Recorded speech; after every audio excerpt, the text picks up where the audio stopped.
Hi, Pastor Nathan Decker with your hashtag Better Together devotions for today. If I had to boil this week down to one verse in the Bible, it would be Micah chapter 6, verse 8, which says, He has told you, O mortal, what is required of you, but to do justice, to love mercy, and to follow God, to walk humbly with God. And I say that because if I was to wrap up a way for us to combat temptation, it would be that. It would be that we're called to do justice. We're called to do righteousness. We're called to walk in the way that God has taught us, to do the things that are called upon for us to do. If we do that, we'll be focused. We'll keep our focus on the heavenly things, on the things of God's plan, on Christ's kingdom come, rather than our kind of kingdom way. And if we do that, we'll also not be tempted to lack humility.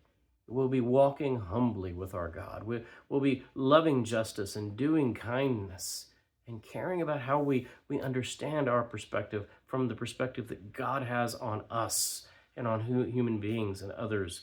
And if we do that, we will not only keep our focus and be humble, but we will know the truth. There's a lot of conversation about truth these days, especially with conspiracy theories and things like that. But the reality is the truth is not an it. If truth is an it, then it can be controlled, it can be manipulated, an it, if you will, can be owned. And that's why I think when when Jesus was talking about the truth, Jesus says, I am the truth. See, if truth is a person, not an it, then I have to get to know the truth. And the truth has to reveal himself to me. And the truth has to reveal who they are and what they're about in this world. And it has to be more of a conversation, it has to be more of a relationship that I have with the truth, rather than a transactional relationship where I can buy and sell or own. Kind of the way we do facts and figures and things like that. Truth then becomes someone that I'm trying to get intimate with.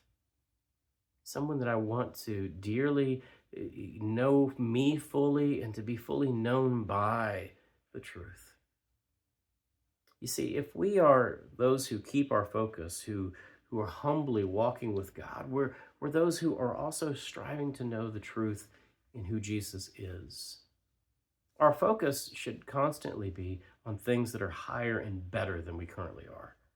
Our understanding of who we are should be that of one of humility and humble nature as we walk with God in kindness. And we should strive to know God in the truth that God is, who God is, not a what. When we have this perspective, it changes and reshapes our understanding of moving forward. And it'll save us from temptation. You could say it will deliver me from temptation. Isn't that the prayer that Jesus taught us to pray? Temptations are going to come.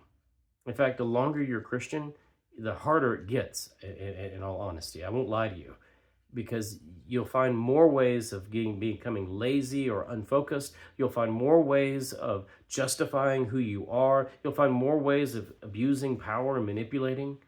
All in this wonderful gift that God gave us called a brain.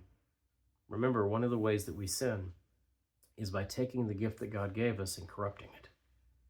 So face your temptations with Christ, and don't do it alone.